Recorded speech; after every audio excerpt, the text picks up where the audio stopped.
بسم اللہ الرحمن الرحیم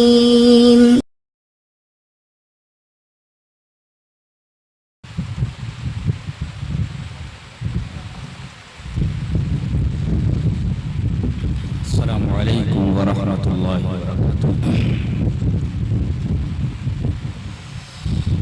ان الحمد للہ نحمده ونستعینه ونستغفره ونعوذ بالله من شرور انفسنا ومن سیئات اعمالنا من يهده الله فلا مضل له ومن يضلل فلا هادي له واشهد ان لا اله الا الله وحده لا شريك له وأشهد أن محمدًا عبده ورسوله يا أيها الذين آمنوا اتقوا الله حق تقاته ولا تموتن إلا وأنتم مسلمون يا أيها الناس اتقوا ربكم الذي خلقكم من نفس واحدة وخلق منها زوجها وبث منهما رجالا كثيرا ونساء واتقوا الله الذي تساءلون به والأرحام إن الله كان عليكم رقيبا يا أيها الذين آمنوا اتقوا الله وقولوا قولا سديدا يصلح لكم أعمالكم ويغفر لكم ذنوبكم ومن يطع الله ورسوله فقد فاز فوزا عظيما أما بعد فإن خير الحديث كتاب الله وخير الهدي هدي محمد صلى الله عليه وسلم وشر الأمور محدثاتها وكل محدثة بدعة وكل بدعة ضلالة الضلالة في النار أعوذ بالله من الشيطان الرجيم بسم الله الرحمن الرحيم إنما يخشى الله من عباده العلماء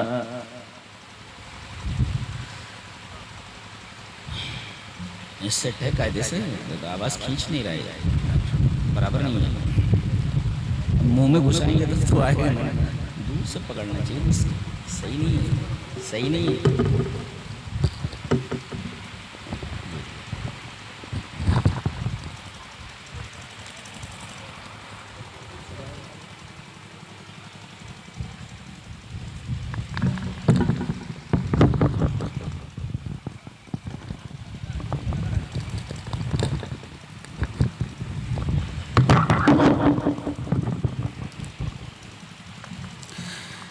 حضرات علماء کرام،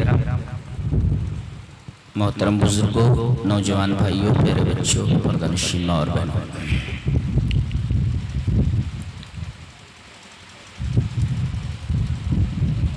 آج کا موضوع گفتگو علم، دی نالج، گیان۔ اسی مناسبت سے میں نے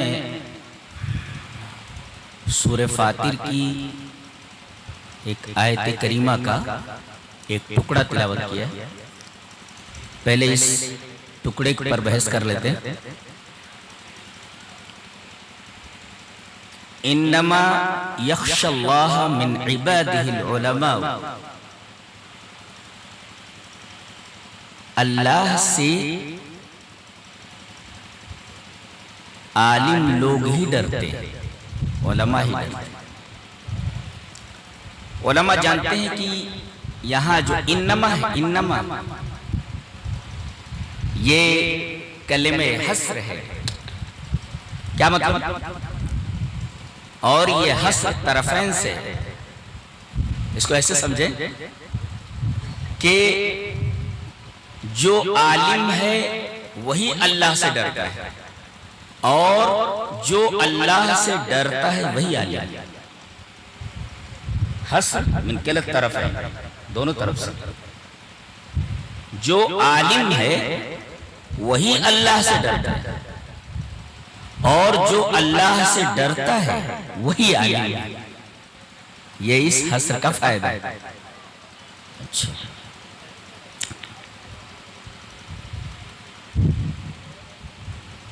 اور عجیب بات تو یہ ہے کہ یہ جملہ اسمیہ ہے۔ ایک مفسر لکھتا ہے هذا دلیل الا ان الخشیۃ لا تثبت لأہلها الا بالعلم، کہتا ہے کہ اگر اللہ کا ڈر، اللہ کی خشیت دل میں مسلسل رکھنی ہے، ایک تھوڑی دیر کے لیے آدمی ڈر گیا، اٹ از ناٹ سفیشینٹ، کافی نہیں ہے، بلکہ یہ ڈر مستقل ہونا چاہیے، کنٹینیوس، مسلسل ہونا چاہیے۔ اب اللہ کا جو یہ ڈر دل میں آیا ہے اس کو کنٹینیو رکھنا ہے، ہاؤ، کیسے؟ نکل جائے تو بتایا گیا کہ یہ جملہ اسمیہ ہے، تدل علی الاستمرار، جو استمرار پر دلالت کرتا ہے، یعنی اللہ کی خشیت اگر مسلسل دل میں رکھنی ہے تو اس کا ایک ہی طریقہ ہے، علم، انما یخشی اللہ من عبادہ العلماء۔ جی یہ جملہ اسمیہ کا مفاد ہے کہ اگر اللہ کی خشیت اور اس کا خوف یہ ہمیشہ دل میں رکھنا ہے تو اس کا ایک ہی طریقہ ہے، علم۔ لا تثبت لأہلها الا بالعلم، علم کے ذریعے ہی آدمی کے دل میں اللہ کا ڈر مسلسل رہتا ہے۔ یہ دو باتیں ہوئی اس آیت کریمہ کے تعلق سے۔ تیسری چیز، یہ خشیت پیدا کیسے ہوتی ہے، ڈر پیدا کیسے ہوتا ہے، اللہ کا ڈر پیدا کیسے ہوتا ہے بتائیے؟ کہتے ہیں کہ یہ جو خشیت آ گیا ہے، انما یخشی اللہ من عبادہ العلماء، علماء ہی کے دلوں میں اللہ کی خشیت ہوتی ہے۔ تو یہ خشیت کس کو بولتے ہیں، خشیت کس کو بولتے ہیں؟ بتایا گیا کہ الخوف الناتج عن العلم، علم سے پیدا ہونے والا جو ڈر ہوتا ہے اس ڈر کو خشیت کہتے ہیں۔ جی ہر ڈر کو خشیت نہیں کہتے، بلکہ علم سے اگر ڈر پیدا ہو رہا ہے تب وہ خشیت ہے۔ مثال دیتا ہوں، ایک رکشہ والا رکشہ چلاتا ہوا جا رہا ہے،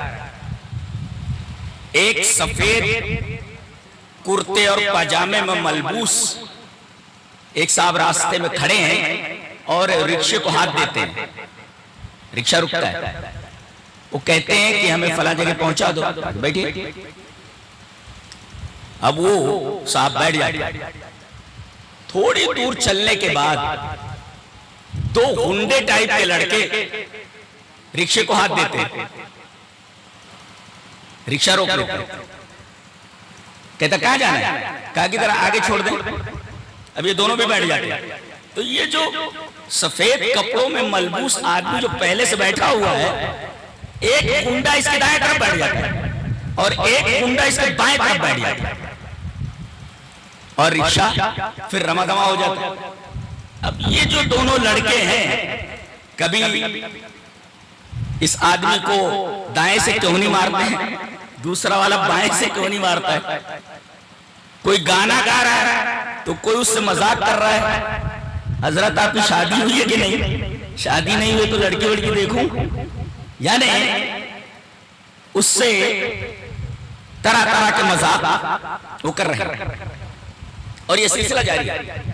اچانک وہ آدمی کہتا ہے رکشے والے سے، یا رکشہ روک لو، رکشہ والا رکشہ روک لیتا ہے، اور یہ سفید کپڑوں میں ملبوس یہ شخص باہر نکلتا ہے تو وہاں ایک پولیس کی وین کھڑی رہتی ہے، اور جیسے وین کے اندر بیٹھے ہوئے سارے پولیس والے اس سفید پوش آدمی کو دیکھتے ہیں، گاڑی سے اتر کر کے آتے ہیں اور وہ سیلیوٹ کرتے ہیں۔ پتہ یہ چلتا ہے کہ یہ آدمی اس ایریے کا بڑا آفیسر ہے۔ جانتے ہیں جب ان دونوں کو معلوم ہوا کہ یہ کوئی معمولی آدمی نہیں ہے بلکہ یہ آفیسر ہے، پولیس والا ہے، اس کے پلٹنے سے پہلے یہ دونوں رفو چکر چکر ہو گئے تھے، بھاگ گئے تھے. کیوں؟ پہلے یہ دونوں سمجھ رہے تھے کہ ایک عام آدمی ہے، مگر جب انہیں علم ہوا تو اس علم کی وجہ سے ان کے دلوں میں ڈر پیدا ہوا کہ یہ آدمی معمولی آدمی نہیں ہے، اس کی یہ صفت ہے. اب دیکھو اللہ تبارک و تعالی جب بھی کوئی بات کہتا ہے تقریباً ہر آیت کے آخر میں اپنی صفت بیان کرتا ہے. سمیع ہے، بصیر ہے، سمیع بصیر، غفور الرحیم، اس طریقے کی صفتیں بیان کرتا ہے. کان اللہ شاکرا علیما. تو یہ اللہ آیات کے آخر میں اپنی صفتیں کیوں بیان کرتا ہے؟ تاکہ جیسے ان دونوں غمدوں نے اس آدمی کے عہدے کو جان کر کے، اس کی صفت کو جان کر کے کہ یہ صفتیں انسپیکٹر سے متصف ہے، ڈر گئے. ایسے ہی کوئی آدمی اگر اللہ کی صفت کا تصور کر لے تو اس کے دل میں تو ڈر آنا ہی ہے. تو الخوف الناتج عن العلم، علم سے جو خوف پیدا ہوتا ہے that is called خشیت. انما یخشی اللہ من عبادہ العلماء. اگر آدمی کو تصور ہو کہ اللہ سن رہا ہے جو میں بات بول رہا ہوں، بری بات بولے گا، کسی کو گالی دے گا. اسی طرح اگر وہ یہ جان لے کہ اللہ کی صفت بصیر ہے، آدمی کہیں بھی رہے اللہ اس کو دیکھ رہا ہے، تو چاہے وہ جلوت میں ہو چاہے خلوت میں ہو، وہ برابر گناہ سے بچے گا. آدمی تنہا ہوتا ہے تو یہ سمجھتا ہے آپ کوئی نہیں دیکھ رہا ہے، گناہ کرو. کسی نے بہت اچھا کہا ہے کہ خلوت میں، تنہائی میں گناہ کرنے سے اور بھی زیادہ ڈر، اس لیے کہ جو منصف ہے وہی گواہ بھی ہے. آپ تنہا ہے کوئی آپ کو دیکھ نہیں رہا ہے، تنہائی میں ہے آپ کوئی آپ کو دیکھ نہیں رہا ہے. کہتے ہیں کہ تنہائی میں، خلوت میں گناہ کرنے سے اور بھی زیادہ ڈر، اس لیے کہ جو منصف ہے، جو فیصلہ کرنے والا ہے، وہ گواہ بھی ہے. کوئی انسان گواہ ہو نہ ہو، رب تعالیٰ تو دیکھ رہا ہے نا کہ تم کیا کر رہے ہو. تو جو منصف ہے وہ گواہ بھی ہے. تو آدمی کے دل میں یہ تصور آ جائے کہ اللہ سننے والا ہے اور اللہ دیکھنے والا ہے، تو بہرحال اس کی زبان سے کوئی غلط بات نکل نہیں سکتی اور کوئی غلط کام چاہے جلوت میں ہو خلوت میں نہیں کر سکتا. تو الخوف الناتج عن علم، علم سے جو خوف پیدا ہوتا ہے اس کو خشیت کہتے ہیں. تو یہ ہے مطلب انما یخشی اللہ من عبادہ العلماء، کہ اللہ سے علماء ہی ڈرتے ہیں، جن کے پاس علم ہوتا وہی ڈرتے ہیں. ایک دوسری آیت میں اللہ نے فرمایا یرفع اللہ الذین آمنوا منکم والذین اوتوا العلم درجات. اللہ تم میں سے ایمان والوں کو اور جنہیں علم دیا گیا ہے ان کے درجات کو بلند کرتا ہے. ایک مفسر اس آیت کریمہ کی تشریح کرتے ہوئے لکھتا ہے کہ العالم یرفعہ اللہ والجاہل یرفعہ الناس. عالم کو اللہ بلند کرتا ہے اور جاہل کو لوگ بلند کرتے ہیں. جی جاہل ہے، علم نہیں ہے اس کے پاس، اس کو کسی پوسٹ کے اوپر بٹھا دیتے ہیں. کون؟ لوگ، جبکہ جانتے ہیں جاہل ہے، انگوٹھا ٹیکتے ہیں. لیکن اللہ جاہل کو بلند نہیں کرتا بلکہ عالم کو بلند کرتا ہے. العالم یرفعہ اللہ، عالم کو اللہ بلند کرتا ہے. اس لیے کہ یہاں کہا گیا یرفع اللہ الذین آمنوا منکم والذین اوتوا العلم درجات. اللہ عالم کو بلند کرتا ہے اور جاہل کو لوگ بلند کرتے ہیں. جی اس طرح جاننے والوں اور نہ جاننے والوں میں زمین اور آسمان کا فرق ہے. جی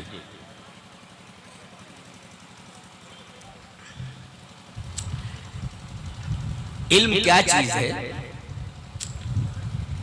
اور اگر علم نہ ہو تو یہ کتنی خطرناک بات ہے، اس پر ہم بعد میں گفتگو کریں گے. پہلے آپ کو یہ بتا دیں کہ امام بخاری رحمت اللہ علیہ کی جو کتاب ہے بخاری شریف، اس کا ایک پورا چیپٹر ہے جس کو کہتے ہیں الکتاب. کتاب کہتے ہیں چیپٹر، چیپٹر پورا ہے علم کا. کتاب العلم، اللہ کتاب العلم آپ شروع سے آخر تک پڑھ جائیں تو آپ کے اوپر حیرتوں کے پہاڑ ٹوٹ پڑیں گے کہ اس آدمی نے اس پورے چیپٹر چیپٹر میں تدریسی منہج بتایا ہے کہ ایک استاذ کو ایک طالب علم کو کس طرح ٹریٹ کرنا چاہیے. جی اللہ اکبر. اب آپ دیکھیں باب فضل العلم، یہ باب ہے علم کی فضیلت کا. کیا سمجھا؟ اگر میں کہوں یہ چیز بہت ہی اچھی ہے تو یہ چیز بہت ہی اچھی ہے، جس سے آپ کہہ رہے ہیں کہ یہ چیز بہت ہی اچھی ہے تاکہ اس کے دل میں اس چیز کو حاصل کرنے کا شوق پیدا ہو. جی تبھی نہ کہتے ہیں یہ چیز یار بہت اچھی ہے. کیوں؟ تاکہ آدمی اس کی فضیلت اور اس کی اہمیت کو سمجھ کر کے اس کو حاصل کرے. تو امام بخاری باب فضل العلم، یہ باب ہے علم کی فضیلت کا، یعنی علم ایک فضیلت والی چیز ہے. یہ طلبہ کو بتانا چاہ رہے ہیں اسٹوڈنٹس کو کہ علم حاصل کرو، اس لیے کہ علم بہت اچھی چیز ہے، علم ایک فضیلت والی چیز ہے. تو گویا استاذ کو چاہیے کہ طلبہ کو، اسٹوڈنٹس کو تعلیم کی فضیلت، تعلیم کی خوبیاں، تعلیم کی اہمیت بیان کرے تاکہ طالب علم علم کو حاصل کرنے کا شوق اور جذبہ اپنے دل میں پیدا کرے اور علم کو حاصل کرے. اس لیے باب فضل العلم. اور ایک جگہ باب ہیں باب العلم قبل القول والعمل. یہ باب ہے علم کا بولنے سے پہلے اور عمل کرنے سے پہلے. کیا کہنا چاہ رہے ہیں؟ آدمی بولے تو پہلے علم ہونا چاہیے، اور آدمی کوئی عمل کرے تو بھی علم ہونا چاہیے. نہ بغیر علم کے بولنا چاہیے اور نہ بغیر علم کے کوئی عمل کرنا چاہیے. عمل کرے تو علم کی روشنی میں، بولے تو علم کی روشنی میں. اور دلیل دیتے ہیں اللہ نے فرمایا، باب میں لکھتے ہیں آگے امام بخاری، فَعْلَمْ أَنَّهُ لَا إِلَهَ إِلَّا اللَّهُ وَاسْتَغْفِرْ لِذَنْبِكَ. یہ دلیل آ رہے ہیں. اور کیا بول رہے ہیں؟ فَبَدَأَ بِالْعِلْمِ. اللہ نے علم سے شروع کیا ہے. کیا؟ جان لو لا الہ الا اللہ کو، علم حاصل کرو لا الہ الا اللہ کا، اور اپنے گناہوں کی اللہ سے معافی مانگو. تو دیکھو علم پہلے ہے. فَعْلَمْ، سورہ محمد کی آیت ہے. فَعْلَمْ، علم حاصل کرو. تو پہلے علم ہے، اس کے بعد قول ہے. قول کا مطلب زبان سے لا الہ الا اللہ کہنا ہے. چلیے ایک حدیث دیکھ لیتے ہیں. حدیث اس طرح، وعن ابی ہریرہ رضی اللہ تعالی عنہ انہ قال قیل یا رسول اللہ من اسعد الناس بشفاعتك يوم القيامة؟ قال رسول الله صلى الله عليه وسلم لقد ظننت يا أبا هريرة ألا يسألني عن هذا الحديث أحد أول منك لما رأيت من حرصك على الحديث. أسعد الناس بشفاعتي يوم القيامة من قال لا إله إلا الله خالصا من قلبه ونفسه. رواه البخاري في كتاب الليل. حضرت امام بخاری رحمہ اللہ اس حدیث آگے لائے ہیں کتاب الليل کے چیپٹر میں، آگے لائے ہیں اس کو. حضرت ابو ہریرہ پوچھتے ہیں، کہتے ہیں کہ ایک آدمی نے سوال کیا، غالباً سوال کرنے والے وہی ہیں کہ اے اللہ کے رسول سب سے زیادہ خوش نصیب آدمی وہ کون ہے کہ قیامت کے دن آپ اس کی سفارش فرمائیں. اللہ کے رسول جس کی سفارش کر دے پھنس گیا ہے، اب اسے سفارش کی ضرورت ہے. تو اے اللہ کے رسول وہ کون سا خوش نصیب آدمی ہوگا جس کو قیامت کے دن آپ کی سفارش نصیب ہوگی. تو پہلے آپ نے اس سوال پر حضرت ابو ہریرہ کی تعریف فرمائی کہ مجھے یقین تھا کہ یہ سوال تم سے پہلے کوئی نہیں کرے گا، اس لیے کہ تم کو حدیث سے بڑی محبت ہے. پھر آپ نے جواب دیا کہ میری شفاعت کا قیامت کے دن سب سے زیادہ مستحق وہ خوش نصیب آدمی ہوگا جس نے کہا کہا ہو دل سے لا الہ الا اللہ. جی تو فعلم علم، لا الہ الا اللہ قول، اور واستغفر لذنبک اپنے گناہوں کی معافی مانگیے عمل ہے. تو گویا کہ علم قول عمل، یہ امام بخاری کہنا چاہتے ہیں. یعنی باب العلم قبل القول والعمل، پہلے علم ہے، علم کی روشنی میں بات ہونی چاہیے، اس کے بعد علم کی روشنی میں آپ کا عمل ہونا چاہیے. باب العلم قبل. اور عجیب بات تو یہ ہے آگے کہہ رہے ہیں وَمَا يَعْقِلُهَا إِلَّا الْعَالِمُونَ. یہ آیت کا ٹکڑا لا رہے ہیں اسی باب میں، یہ بتانے کے لیے کہ اس سے پہلے اس سے پہلے جو آیت ہے اس میں اللہ نے شرک کی تردید کرتے ہوئے ایک مثال دی ہے. کیا؟ مثل الذین اتخذوا من دون اللہ اولیاء کمثل العنکبوت، جن لوگوں نے اللہ کو چھوڑ کر دوسرے سہارے بنا رکھے ہیں. ارے فلاں صاحب ہماری بنا دیں گے، فلاں صاحب ہماری بگاڑ دیں گے، فلاں صاحب ہمارا بھلا کر دیں گے. اللہ کو چھوڑ کر جن لوگوں نے اپنے آسرے اور سہارے بنا رکھے ہیں، ان کی مثال مکری کی سی ہے. They are like spiders. یہ سارے کے سارے جو سہارے اللہ کے علاوہ انہوں نے بنا رکھے ہیں کہ ہمارے آسرے اور سہارے سب مکری کی طرح ہیں. یہ ایک مثال ہے مکری کی طرح. اتخذ بیتا، جس نے گھر بنایا، وَإِنَّ أَوْهَنَ الْبُيُوتِ لَبَيْتُ الْعَنْكَبُوتِ، دنیا میں سب سے کمزور گھر مکری کا گھر ہوتا ہے. اور آگے اللہ فرما رہا ہے اس مثال کو عالم ہی سمجھ سکتے ہیں. وَمَا يَعْقِلُهَا إِلَّا الْعَالِمُونَ. جی کوئی مثال بیان کی جائے تو اس کو گہرائی کے ساتھ جاننے والے عالم ہی ہوتے ہیں. وہ بتا رہے امام بخاری رحمۃ اللہ علیہ. اور امام بخاری یہ بھی بتا رہے کہ بچے کو جب درس دیا جائے، کچھ پڑھایا جائے، جی تو استاذ کو چاہیے کہ اورلی زبان سے بیان کرنے کے بعد بورڈ پر لکھ کر سمجھانے کے ساتھ مثال دے. جیسے یہ کیوں؟ اس لیے کہ کبھی کبھی ایک مثال ہزار لفظوں اور ہزار جملوں پر بھاری ہوتی ہے. جی اس وجہ سے ایک مدرس کو چاہیے کہ پڑھانے کے اندر بچوں کو مثال سے سمجھائے. جیسے یہ، جیسے یہ، جیسے یہ، مثال ایسی. یہ بتایا گیا ایک مدرس کا کام کیا ہوتا ہے کہ وہ مثال دے تاکہ بچہ اچھی طریقے سے مثال کے ذریعے اس بات کو سمجھ لے. اچھا آگے پھر ایک ٹکڑا لا رہے ہیں. انما العلم بالتعلم، علم جو ہوتا ہے یہ سیکھنے سے ہوتا ہے. اشارہ اس بات کی طرف ہے کہ دو چار کتابیں پڑھ کر کے خود کو عالم نہیں ہو جاتا، سیکھنا پڑتا ہے. جی سیکھنا پڑتا ہے. کسی عالم کے پاس جا کر زانوِ تلمذہ طے کرو، شاگردی کا زانو طے کرو، ہمیں پڑھا دیجئے. تو دو چار کتابیں پڑھ کر کے کوئی عالم نہیں ہوتا. اور دو چار کتابیں پڑھ کر کے جو اپنے آپ کو عالم کہتا ہے اس سے مسئلے مت سنو، اس سے مسئلے مت پوچھو. کیوں؟ اس لیے کہ انما العلم بالتعلم، یہ حدیث لا رہے ہیں امام بخاری کہ علم جو ہوتا ہے وہ سیکھنے سے ہوتا ہے. آپ کسی استاد سے سیکھیے. جی اب طالب علم کو بتایا گیا کہ بھئی کتاب پڑھ کر کے عالم مت بن جا، بلکہ جا کسی استاد کو پکڑ، اس سے سیکھ. دو چار کتابیں پڑھ کر کے کوئی عالم نہیں ہوتا. انما العلم بالتعلم، علم جو ہوتا ہے وہ سیکھنے کے ذریعے ہوتا ہے. اللہ اکبر، کیا تدریسی منہج ہے، پورا طریقہ بتا دیا گیا ہے. کیا بات.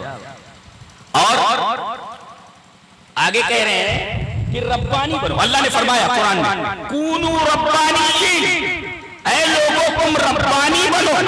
ربانی بنو. What is ربانی؟ ربانی کسی بولتے ہیں؟ امام بخاری رحمۃ اللہ علیہ کہتے ہیں ربانی کی تعریف کرتے ہوئے وہ یقال، اور کہا جاتا ہے الربانی الذی یربی الناس بصغار العلم قبل کبارہ. ربانی وہ ہے جو لوگوں کی تربیت کرے، پہلے چھوٹے چھوٹے مسئلے بیان کرے پھر بڑے بڑے مسئلے. بتایا گیا کہ مدرس پہلے چھوٹے چھوٹے مسئلے بچے کے سامنے رکھے، یعنی اجمال سے تفصیل کی طرف، سہل سے مشکل کی طرف جائے. پہلے مشکل چیزیں نہ بیان کرے بلکہ چھوٹی چھوٹی چیزیں پہلے اس کے سامنے رکھے اور اس کے بعد پھر اس کی تفصیل کرے، پھر بڑی بڑی چیزیں اس کے سامنے بیان کرے. اچھا ایک چیز اور بھی ہے، ایک ہوتا تعلیم اور ایک ہوتی تربیت. آج ہم اپنے بچوں کو تعلیم تو دیتے ہیں مگر تربیت نہیں دیتے. اساتذہ مدارس میں تعلیم تو دیتے ہیں مگر بچوں کو زیور ادب سے آراستہ نہیں کرتے. تو تعلیم اور تربیت میں فرق ہے. جی ہاں فرق ہے، فرق ہے. تعلیم اور تربیت میں فرق ہے. سمجھاؤں؟ جیسے کسی بچے سے آپ نے کہا یہ ہے، یہ کیا ہے؟ بولے مولی صاحب یہ الف الف اچھا یہ کیا ہے؟ بولے الف الف ہے یہ تعلیم. آپ نے بتایا اس کو الف یہ کیا ہے؟ بولے الف الف ٹھیک ہے یہ تعلیم. اور جب کہا جائے بیٹا الف سے کیا ہوتا ہے نہیں معلوم الف سے اللہ یہ تو کہ یہ تربیت. جب کہا گیا کہ یہ الف یہ تعلیم اور جب کہا جائے الف سے اللہ تو یہ تربیت. ہاں اس کو تربیت کہتے ہیں. تربیت اچھی بھی ہوتی ہے تربیت بری بھی ہوتی ہے. آج ہمارے لاڈلے بچے ان کے لیے موٹر سائیکل باپ نکال کر کے لاتا ہے چابی ہاتھ میں دیتے ہوئے کہتا ہے بیٹا یہ رہی چابی اور یہ رہی تیرے لیے گاڑی. آج سے قسم کھا لے کہ اس میں جو ہار لگا ہے یہ ہار ضرورت کے وقت استعمال کرنے کے لیے نہیں ہے بلکہ تو اس ہار کو تو نہ سمجھ. ہر گلی میں سڑک پر اس کو بلا ضرورت بجاتا پھرتا رہ. کیوں؟ اس لیے کہ قسم کھا لے کہ اس ہار کے ذریعے لوگوں کا جینا حرام کر دینا ہے سکون سے نہیں رہنے دینا ہے. وہی ہو رہا ہے. یہ سب غلط تربیت ہے غلط تربیت. تمہیں احساس ہے ذرہ برابر بھی کہ تمہارے اس تنتنے سے کسی ہارٹ پیشنٹ کو تکلیف ہو سکتی ہے کسی دماغی مریض کا مرض بڑھ سکتا ہے کوئی بیمار بچہ سویا ہوا ہے اور تمہاری یہ حرام خور عادت تمہارا یہ تنتنا اگر اس کو جگا دے تو رات بھر ماں کو اس بچے کو سلانا مشکل ہو جاتا ہے. تم نے یہ تربیت کہاں سے لی ہے؟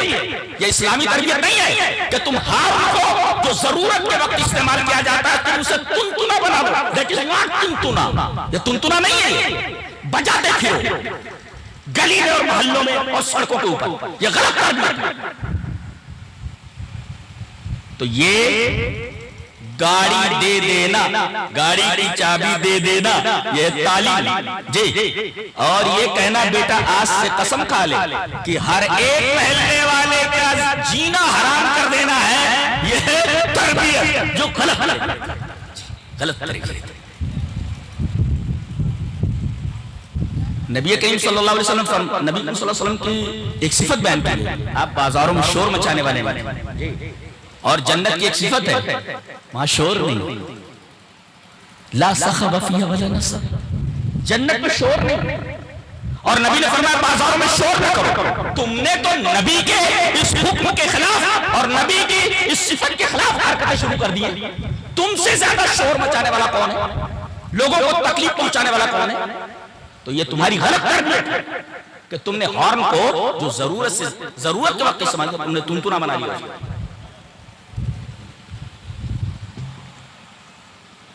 اور یہ صرف موٹر سائیکلوں والوں کا معاملہ نہیں ہے بلکہ رکشے بھی اس میں شامل ہیں کاریں بھی شامل ہیں. ضرورت کے وقت ہارن کو استعمال کیا جی. امام بخاری رحمہ اللہ ایک باب قائم کرتے ہیں اور عجیب سا ہے. کہتے ہیں کہ تعلیم کی اتنی اہمیت ہے اسلام میں کہ آدمی اپنی بیٹیوں کو اپنے بیٹوں کو سب کو تعلیم دے ساتھ ساتھ اپنے نوکر کو بھی تعلیم دے. بتائیے جس مذہب کے اندر یہ تصور ہو کہ ان کے ہاں کام کرنے والا ذی علم ہو اس کا علم کی کتنی اہمیت ہے اندازہ لگے گا. امام بخاری باب باندھ رہے ہیں باب تعلیم الرجل امته کہ یہ باب ہے آدمی تعلیم دے اپنی لونڈی کو. پہلے لونڈیاں ہوتی تھی آج نوکرانیاں ہیں. لونڈیاں تو ہوتی تھی ان کی کمائی ومائی سب آقا کا ہوتا تھا اور وہ ویسے ہی لونڈی کو استعمال کر سکتا تھا جیسے آدمی بیوی کو استعمال کرتا ہے جی. اب وہ دور ختم ہو گیا ہے. یہاں تک کہ اب نوکرانی بھی آپ کیا ہو تو علم کا ایسا تصور اسلام نے دیا ہے کہ ہمارے گھر میں کام کرنے والی عورت بھی علم والی. ہاں اور اس کے تحت حدیث لا رہے ہیں. چلو حدیث پڑھ لیتے ہیں. حدیث اس طرح اخبارنا محمد هو ابن سلام حدثنا المحاربي قال حدثنا صالح بن حيان قال قال عامر الشعبي حدثني ابو بردة عن ابيه قال قال رسول الله صلى الله عليه وسلم ثلاثة لهم اجران رجل من اهل الكتاب آمن بنبيه وآمن بمحمد صلى الله عليه وسلم والعبد المملوك اذا ادى حق الله وحق مواليه ورجل كانت عنده أمة فأدبها فأحسن تأديبها وعلمها فأحسن تعليمها ثم آتقها فتزوجها فله أجران ثم قال عامر آتيتكها بغير شيء وقد يركب فيما دونها إلى المدينة.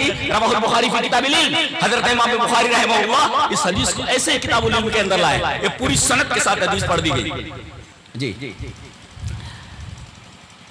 نبی کریم صلی اللہ علیہ وسلم نے فرمایا 3 آدمیوں کو ڈبل اجر ملنے والا ہے, ڈبل ثواب. آدمی ایک کام کرے تو اس کو 1 ثواب ملتا ہے, لیکن نبی کریم صلی اللہ علیہ وسلم نے فرمایا کہ 3 آدمی ایسے ہیں کہ ان کو ڈبل ثواب ملتا ہے, ڈبل اجران. کون کون؟ رجل من اہل کتاب, اہل کتاب کا کوئی آدمی یہودی ہے اور یا نصرانی ہے, یہودی عیسائی ہے. دیکھو یہودی اپنے نبی موسیٰ پر ایمان لائے اور عیسائی ہے اپنے نبی عیسیٰ کے اوپر ایمان لائے. تو وہ آدمی جو اہل کتاب سے ہو اپنے نبی پر ایمان لائے پھر محمد صلی اللہ علیہ وسلم پر ایمان لائے. دیکھو تو اپنے نبی پر ایمان لانے کا 1 ثواب اور پھر وہی آدمی محمد صلی اللہ علیہ وسلم کے آنے کے بعد محمد صلی اللہ علیہ وسلم پر ایمان لے آتے ہیں, ڈبل ثواب. اچھا اور دوسرا آدمی کون؟ دوسرا آدمی وہ غلام ہے جو اپنے آقا کی بھی خدمت کرتا ہے, اس کا حق ادا کرتا ہے اور اللہ کا حق بھی ادا کرتا ہے. نماز روزہ حج زکات کا پابند ہے غلام, اور اپنے آقا کی بھی خدمت کرتا ہے اور اللہ تبارک و تعالیٰ کا حق ادا کرتا ہے. تو اللہ کا حق ادا کرے غلام اور اپنے آقا کا حق ادا کرے تو ایسے آدمی کو 2 اجر, اس لیے کہ ایک اللہ کا حق ادا کر رہا ہے اور دوسرے اپنے آقا کا حق ادا کر رہا ہے. تو یہ 2 حقوق ادا کرنے کی وجہ سے اس کے جو اجر ہیں وہ ڈبل ہو جاتے ہیں. تیسرے رجل کانت عنده امۃ, ایسا آدمی جس کی ایک لونڈی تھی. لونڈی جی لونڈیوں سے جو بھی کام لینا چاہتے تھے لیتے تھے آقا, ارے مارتے تھے. یہاں تک کہ کئی صحابیہ جو لونڈی تھی ان کو مار ہی دیا گیا. جی مار دیا گیا. اتنا ظلم ڈھاتے تھے عورتوں کو. لونڈی تھی ان کے ساتھ کچھ بھی کر سکتا تھا, خرید کر لاتا تھا. جیسے جانور خریدے جاتے تھے جیسے بازار میں خرید کر لے آتے تھے. بکتی تھی اور ان کے ساتھ ویسا ہی سلوک کرتے تھے بیویوں کے ساتھ, جائز تھا. تو رجل کانت عنده امۃ, ایسا آدمی جس کی لونڈی ہو کیا کرے وہ؟ فأدبها, اسے ادب دے. فأحسن تأدیبها, اچھا ادب دے. جی اور وعلمها, اسے تعلیم دے لونڈی کو. فأحسن تعلیمها, اسے اچھی تعلیم دے. ثم آتقها, پھر اسے آزاد کر دے اور پھر شادی کر لے. جو لونڈی تھی اسے آزاد کر کے اسے شادی کر لے. اتنا بڑا ثواب ہے. اللہ کے رسول نے فرمایا اس کے لیے 2 اجر ہیں. لونڈی ہے اس کو تعلیم دینے پر اتنا اجر ہے, نوکرانی ہے آج کی سمجھو کہ اس کے لیے 2 اجر ہیں. اور یہ اتنی اہم حدیث تھی. جانتے ہیں صالح ابن حیان جو شاگرد ہیں یہ عامر شعبی کے, عامر شعبی ان سے کہتے ہیں یہ جو حدیث میں نے بیان کیے تھے آتیناکہا بغیر شیء, یہ حدیث ہم نے تم کو فری میں بیان کر دی. بغیر شیء, بغیر پیسہ ویسا لیے, بغیر شیء, ایسے ہی تم کو یہ حدیث بیان کر دی ہے.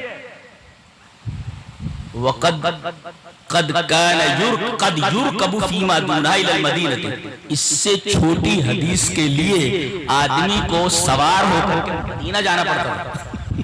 اللہ کتنی حدیثیں آپ کو معلوم ہو جا رہی ہیں، کتنے خوش نصیب ہیں آپ. یہ کہہ رہے ہیں یہ حدیث جو میں نے بیان کی ہے اس سے چھوٹی حدیث جاننے کے لیے مدینہ تک آدمی کو سفر کرنا پڑتا سواری کے ذریعے، اور وہ میں نے ایسے بیان کر دیا آتا ہی نہ بغیر فری میں نے بیان کر دیا. جی تو اب دیکھیں آپ، جس مذہب کے اندر ایک لوڈی کو علم دینا ایسا ہے کہ اللہ اس پر ڈبل ثواب دینے والا ہے، 2 اجر دینے والا ہے. آپ علم کی اہمیت سمجھیے کہ ہمارے ہاں ہماری بیٹیاں سے علم ہوں، ہمارے بیٹے سے علم ہوں، اور ہمارے والدین سے علم ہوں، یہاں تک کہ ہماری دکان میں کام کرنے والا نوکر بھی سے علم والا. یہ علم کی اہمیت ہے. جس مذہب میں علم کا یہ تصور ہو، ذرا دیکھیں شرح خواندگی ان کی کتنی ہے، یہ کتنے تعلیم یافتہ ہیں. 90% تو جاہل ہے.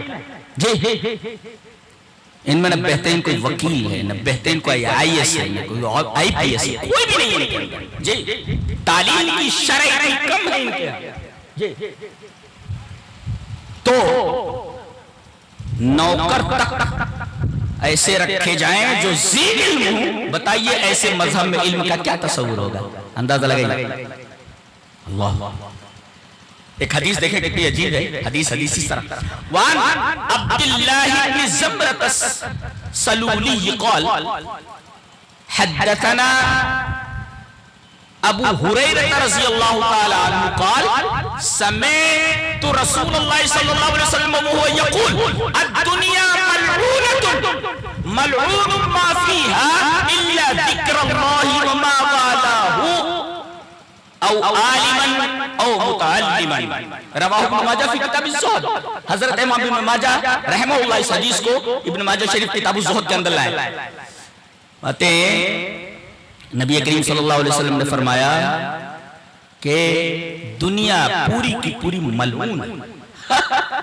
دنیا ملعون، ملعون کا مطلب ملعونۃ مبعدۃ عن الرحمۃ، رحمت سے دور ہے.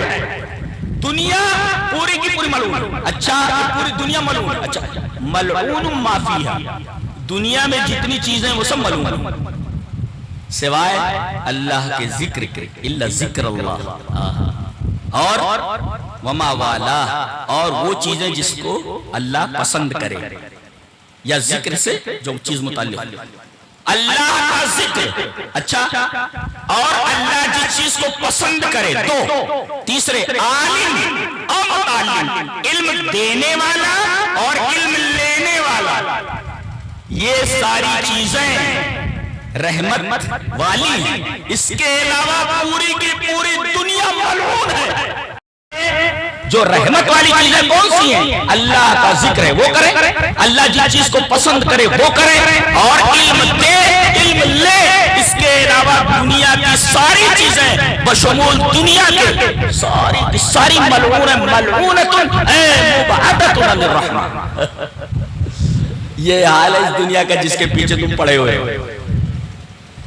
آدمی کسی مدرسے میں پڑھتا ہے، اسے بتایا جاتا ہے اللہ کیا ہے، رسول کیا ہے، سب پڑھ کے آتا ہے، بیچ میں کبھی چھوڑ دیتا ہے، اور کبھی یونیورسٹی میں چلا گیا مرتد ہو جاتا ہے، کہتا اللہ کا رسول کیا ہے. ارے اللہ کوئی چیز نہیں ہے، رسول کوئی چیز نہیں ہے، جو کچھ ہو تمہیں. ارے بدماش کہیں کے کیا پڑھا تم نے؟ یہ دنیا ہے جس نے تجھے یہ تصور دیا، اس کا بنانے والا کوئی نہیں ہے. تو ایسے ہی پیدا ہو گیا. عربی تعلیم حاصل کر رہا تھا، اسے اللہ اور اس کے رسول کا علم دیا گیا. باہر نکلا یونیورسٹی میں گیا، نماز چھوڑ دی، روزہ چھوڑ دیا، نماز چھوڑ دی، روزہ چھوڑ دیا. کہ اللہ کیا ہے، رسول کیا ہے.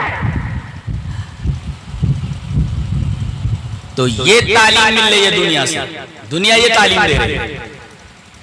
خود وہ اللہ کی رحمت سے دور ہے تو تم کو اللہ کی رحمت سے دور کرنے والی. اگر تم دنیا میں پھنسے تو علم دین چھوڑا تم نے، اور تم نے علم دین کے ساتھ علم دنیا حاصل کرنا تھا. تم نے علم دین کو چھوڑ کر کے علم دنیا کو پکڑ لیا. اب کہتے ہو اللہ کیا ہے، رسول کیا ہے. یہ دیا ہے تم کو دنیا نے. اللہ کی رحمت سے جو خود اللہ کی رحمت سے دور ہو اس کے ساتھ اگر تم جڑ جاؤ گے تو تم خود اللہ کی رحمت سے دور ہو جاؤ گے. یہ دیا ہے آج دنیا نے, جی یہ دیا ہے دنیا نے. تمہارے پاس علم نہیں ہے. ہم دیکھتے ہیں ایک ڈاکٹر کو کہ وہ ڈاکٹری پڑھ کر کے آیا ہے, اس کی زندگی میں دین نہیں ہے, غریب سے غریب آدمی کے ساتھ بہت برا سلوک کرتا ہے, پیسے دینے ہی ہیں, پیسے آ رکھا ہے, مریض تڑپ رہا ہے لیکن اس کا دل نہیں پگھلتا, جی اس کا دل نہیں پگھلتا. یہ تعلیم اسلام تھی. ایک انجینئر ہے, سود خور ہے, ایک بڑا آدمی ہے, ایک آفیسر ہے, رشوت خور ہے. تو یہ رشوت خوری, یہ سود خوری, یہ کرپشن, یہ کس نے دیا ہے؟ یہ دنیا کے علم نے تمہیں دیا ہے, جی جو خود ملعون ہے. تو ملعون چیز تم کو ملعون ہی چیز دینے والی ہے جس سے انسانیت کو سوائے دکھ اور تکلیف کوئی نہیں. سودی کاروبار, کوئی کام کرانے جائیں, یہ لے, ارے سرکاری تنخواہ تو مل ہی رہی تیرے کو, یہ کیا لے رہا ہے پیچھے سے؟ تو یہ جو ڈاکٹر ہے, یہ جو انجینئر ہے, یہ جو آفیسر ہے, ان کی زندگی میں دین نہیں ہے, یہ دنیا سے جڑے ہوئے لوگ ہیں. لہذا ہر وہ چیز کرتے ہیں جس سے انسانیت کو تکلیف ہو. کیوں؟ اس لیے کہ ان کی زندگی میں دین نہیں ہے. یہ دنیا جس سے تم چمٹے ہوئے ہو یہ خود ملعون ہے, اللہ کی رحمت سے دور ہے, تو تم سے وہی کام کروا رہی ہے جو اللہ سے تمہیں دور کر دے. یہ دنیا جس کے پیچھے تم کتے کی طرح بھاگ رہے ہو, یہ دنیا اور اس کی حقیقت.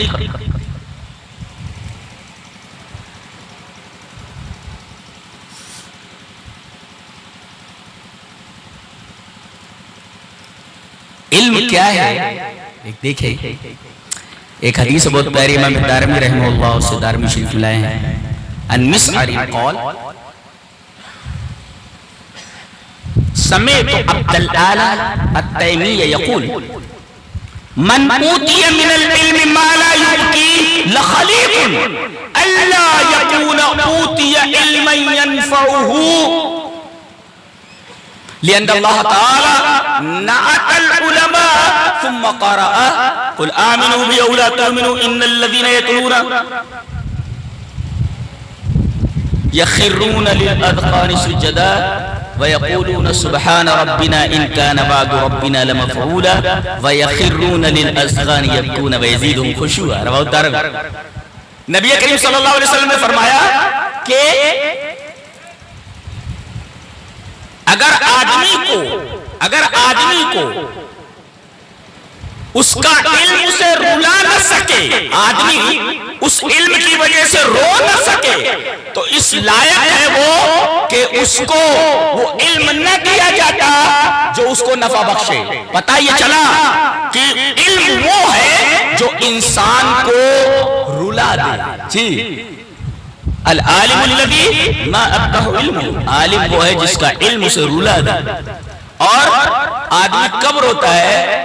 جب اس کے دل میں اللہ اور اس کے رسول کی محبت بھری ہوئی. اگر دنیا بھری ہوئی سوال ہی پیدا نہیں ہوتا کہ وہ روئے. تو اللہ کے رسول نے فرمایا کہ ایسا آدمی جس کے پاس کوئی علم ہو اور وہ علم اس کو رلا نہ سکے تو بہتر یہ ہے کہ اس کو وہ علم نہ دیا جاتا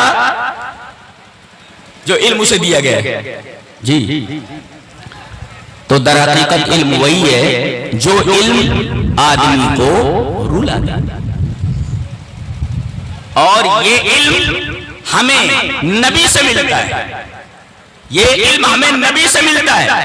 وہ انبیاء کی وراثت ہے وہ علم جو نبی چھوڑتا ہے. جیسے نبی کریم صلی اللہ علیہ وسلم کی ایک حدیث ہے جس کے اندر بتایا گیا کہ وہ علم کون سا ہے, وہ علم کون سا ہے جس کی یہ فضیلتیں بیان کی گئی, جس کی یہ فضیلتیں بیان کی گئی, کون سا علم ہے؟ چلیے وہ حدیث دیکھ لیتے ہیں. حدیث اس طرح وان کثیر ابن قیس قال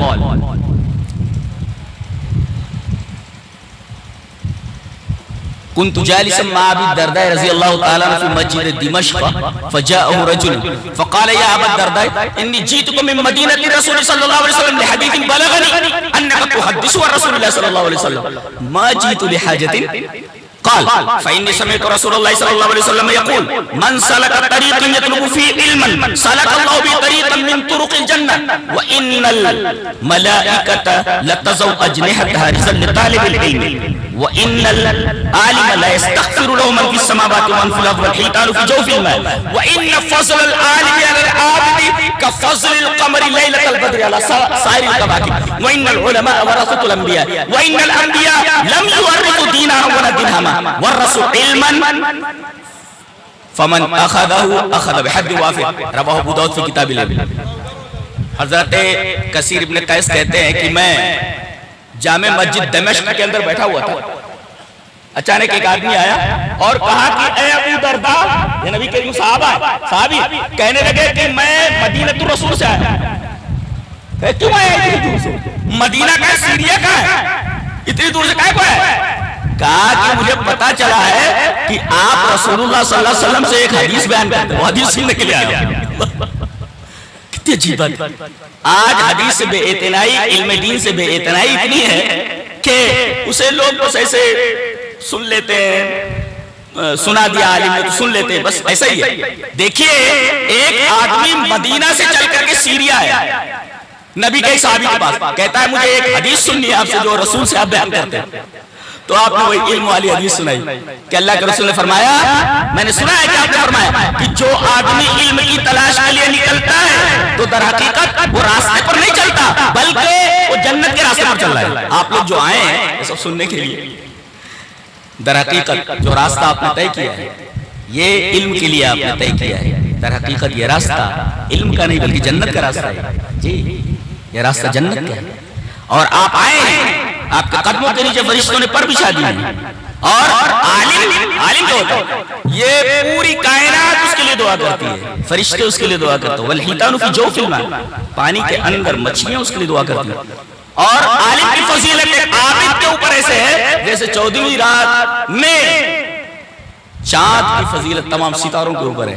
اور کہا کہ علماء یہ انبیاء کے وارث ہیں. وَإِنَّ الْأَنْبِيَاءَ لَمْ يُوَرِثُوا دِينَارًا وَلَا دِرْهَمًا وَرَثُوا الْعِلْمَ. یعنی انبیاء کرام جو چھوڑ کر جاتے ہیں ورثہ ترکہ، وہ ترکہ جو ہوتا ہے علم ہوتا ہے. تو جو لوگ اس ترکے کو لیتے کہتے ہیں کہ بھائی علم جس پر آپ بحث کر رہے ہیں وہ علم کیا ہے؟ اس حدیث میں موجود ہے وہ علم الموروث، وہ علم جو وراثت میں ہمیں انبیاء سے ملا ہے. در حقیقت یہی حقیقی علم ہے. اور ایک بات اہم بیان کر دوں، اس کے بعد بات ختم کریں گے. اور اتفاق ایسا ہے کہ آج ہم تینوں جمع ہو گئے. کبھی یہ ہوتا ہے تو میں نہیں ہوتا، کبھی یہ دونوں ہوتے تو میں نہیں ہوتا. آج اتفاق سے یہ کیا بات ہے بھئی، آپ لوگوں کی دعائیں ہیں کہ ہم تینوں اصل میں اکٹھا ہو گئے. کیا بات ہے؟ یہ تو اپنے بیمار والدہ کو چھوڑ کے آ گیا. دعا کریں ان کے لیے. جی تو یہ علم سے مراد کیا ہے؟ العلم الموروث، موروث عن محمد صلی اللہ علیہ وسلم. رسول اللہ صلی اللہ علیہ وسلم سے ہمیں جو علم ملا ہے، کہتے ہیں کہ اگر یہ علم نہ ہو، جانتے ہیں کتنی خطرناک بات ہے، علم نہیں ہوتا تو کیا ہوتا ہے؟ سب سے پہلے آدمی شرک میں مبتلا ہوتا ہے. اور شیطان یہ چاہتا ہے کہ علم دین جو ہے نا وہ ختم ہو جائے، علم دین ختم ہو جائے. جیسے چلیے وہ حدیث پڑھ لیتے ہیں. عن ابن عباس رضی اللہ تعالی عنہما صارت الاوصان التي كانت في قوم نوح في العرب بعد اما ود كانت لكلب بدومة الجندل واما سرعون كانت لهزيل واما يعوق فكانت لمراد ثم لبني غطيف بالجوف عند سبع واما يعوق فكانت لحمدان واما نصر فكانت لحمير لآل الكلاء اسماء رجال صالحين فلما هلكوا اوحى الشيطان الى قوم ان انسبوا الى مجالسهم التي يجلسون انصابا وسموا باسمائهم ففعلوا فلم تعبد حتى اذا هلك اولئك وتنسخ العلم عبدت. رواه البخاری فی کتاب العلم. کہتے ہیں کہ قرآن میں سورہ نوح میں 5 لوگوں کے جو نام ہیں، ود، سوا، یغوث، یعوق، نصر، یہ 5 جو تھے یہ نوح علیہ السلام کے قوم کے بڑے بزرگ لوگ تھے. اسماء رجال صالحین، ان ایک لوگوں کے نام تھے. اچھا یہ جب مر گئے تو چونکہ لوگ ان سے بڑی محبت کرتے تھے، نیک لوگ تھے، ان کے مرنے کے بعد لوگ بڑے غمگین ہو گئے، ارے 5 آدمی تھے اتنے اچھے تھے ہمارے درمیان سے چلے گئے۔ اب شیطان آیا، کہا کہ ایک چیز بتاتا ہوں تمہیں، ان کی یاد آ رہی ہے نا؟ یاد آ رہی ہے۔ کہا کہ یہ جہاں بیٹھتے تھے نا پانچوں، یہ جہاں بیٹھتا تھا اس کا یہاں اسٹیچو بنا لو، وہ وہاں بیٹھتا تھا وہاں اسٹیچو بنا لو، وہ وہاں بیٹھتا تھا وہاں اسٹیچو بنا لو۔ جی انسبوا الی مجالسہم التی یجلسون کانوا یجلسون انصابا، بنا لیا۔ لیکن انہیں معلوم تھا کہ یہ نیک لوگ تھے، عبادت نہیں ہوتی تھی، صرف اسٹیچو کھڑے کر دیا گیا یاد کیجئے۔ جی فلم توبت، عبادت نہیں کی گئی ان کی۔ اچھا حتی اذا ہلک اولئک، کی پوری نسل جب ختم ہو گئی، جنہیں معلوم تھا کہ یہ بت کیوں بنائے گئے تھے، یہ جب مر گئے، وتنسخ، یہ ٹکڑا قابل غور ہے، امام بخاری لا رہے ہیں جی، وتنسخ، تنسخ کا مطلب جو ٹو بی ڈیلیٹڈ علم۔ اچھا یہاں لکھا ہوا ہے، کہتے ہیں یہ میسیج جو ہے، یہ میسیج ڈیلیٹ کر دو، تو ڈیلیٹ کرنے کے لیے نسخ آتا ہے، نسخ، اس کو عربی میں تنسخ کہتے ہیں۔ تو علم تھا پہلے، تب تک عبادت نہیں کی گئی۔ وتنسخ العلم، علم جب ڈیلیٹ ہو گیا تو بدعت، جیسے علم ختم ہوا عبادت شروع ہو گئی۔ اور جانتے ہیں ایک نبی 950 سال تک ان کو سمجھاتے سمجھاتے تھک گیا، یہ ماننے کے لیے تیار نہیں ہوئے۔ جی یہ جہالت ہے۔ پتہ یہ چلا کہ یہ جو شرک ہے سب سے بڑا گناہ یہ جہالت کی پیٹ سے جنم لیتا ہے۔ علم جب ختم ہو جاتا ہے تب پھر شرک جنم لیتا ہے، اور شیطان یہ چاہتا ہے کہ ان کو دنیاوی علم میں پھنسا دو، دنیا پوری کی پوری ملعون ہے اور اس کے اندر جتنی چیزیں سب ملعون ہیں، لہذا یہ جب ساری چیزیں جب یہ اللہ کی رحمت سے دور ہیں ان کو اسی کے ساتھ لگا دو، یہ بھی اللہ کی رحمت سے دور ہو جائے، دین کے علم سے دور کر دو، خود بخود یہ مرتد ہو جائیں گے، خود بخود یہ گمراہ ہو جائیں گے، شرک میں مبتلا ہو جائیں گے وغیرہ وغیرہ۔ ایک حدیث اور پڑھ دیتا ہوں جی۔ ایک صاحب کہہ رہے تھے ہم تو آقا کا کھاتے ہیں جی، سرکار کہتے ہیں ہم سرکار کی گلی کے کتے ہیں، سرکار ٹکڑا ڈال دیتے ہم کھا لیتے ہیں۔ دلیل کیا ہے؟ انما، رسول نے فرمایا انما انا قاسم واللہ یوتی، اللہ دے رہا ہے میں بانٹ رہا ہوں۔ اچھا اب اس حدیث سے اس بندے نے استدلال تو کیا کہ میں بانٹ رہا ہوں اللہ دے رہا ہے، ہم تو نبی کے کتے ہیں، نبی ٹکڑے ڈال دے رہے ہم کھا رہے ہیں۔ اس بدبخت کو کم سے کم حدیث کے آگے پیچھے تو دیکھنا۔ چلیے 2 حدیثیں پڑھ لیتے ہیں، بات بالکل صاف ہو جاتی ہے کہ علم جب ڈیلیٹ ہو جاتا ہے یا علم نہیں رہتا تو آدمی کیسے کیسے استدلالات کرتا ہے۔ چلیے بولے پہلے حدیث دیکھتے ہیں۔ سند وعن ابن شہاب قال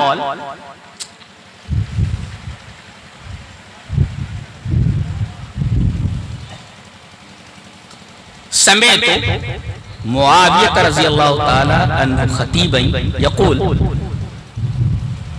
قال رسول اللہ صلی اللہ علیہ وسلم من يرد الله به خيرا يفقهه في الدين وانما نقاسم الله يؤتي ولن تزال هذه الامه قائمه على امرها لا يضرهم من خالفهم حتى ياتي امر الله عز وجل، رواه البخاری فی کتاب العلم۔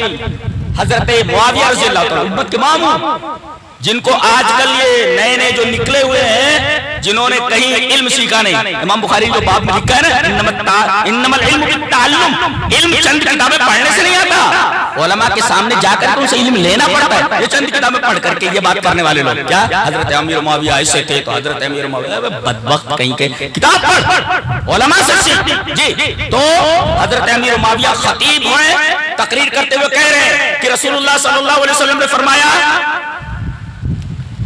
کہ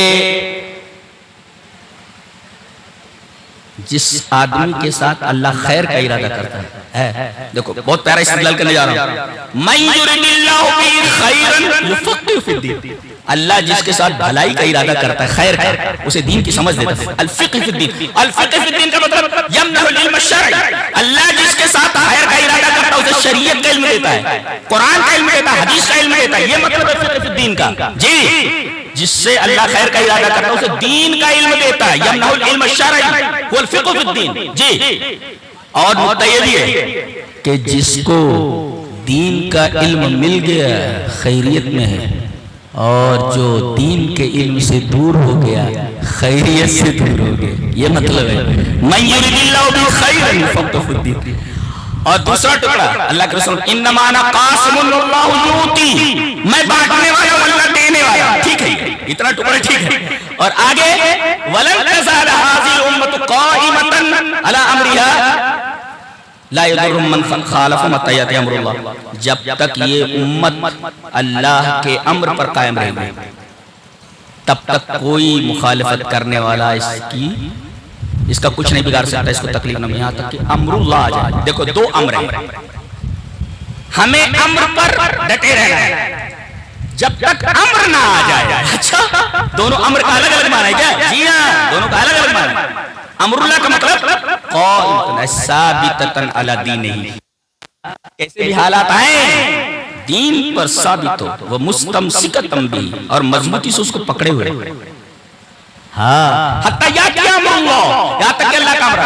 اللہ کے امر سے مراد ایک ہوا چلے گی قیامت کے قریب، اور اس ہوا کے چلنے کی وجہ سے تمام کے تمام مومنین جو اس وقت زندہ رہیں گے، یہ یقبض ارواح المومنین، یہ ہوا تمام مومنین کی روحوں کو نکال لے گی، تمام لوگ مر جائیں گے، جتنے مومن رہیں گے سب مر جائیں گے، ہوا چلے گی. تو اس ہوا کے آنے تک جو آدمی قائم رہا وہ برابر لن تزال هذه الامه قائمۃ، یہ خیریت میں رہے گی اور اسے کوئی نقصان پہنچانے سے. ٹھیک ہے یہ انما انا قاسم، میں بانٹ رہا ہوں اللہ دے رہا ہے، ٹھیک ہے. لیکن دوسری حدیث بھی دیکھ لینا، دوسری حدیث کیا ہے؟ وہ دوسری حدیث دیکھو، یہ تو پکڑ لیا اس نے لیکن دوسری حدیث نہیں دیکھا اس نے. دوسری حدیث کیا ہے؟ اسے امام بخاری کتاب العلم میں ملا ہے. دوسری حدیث کیا ہے؟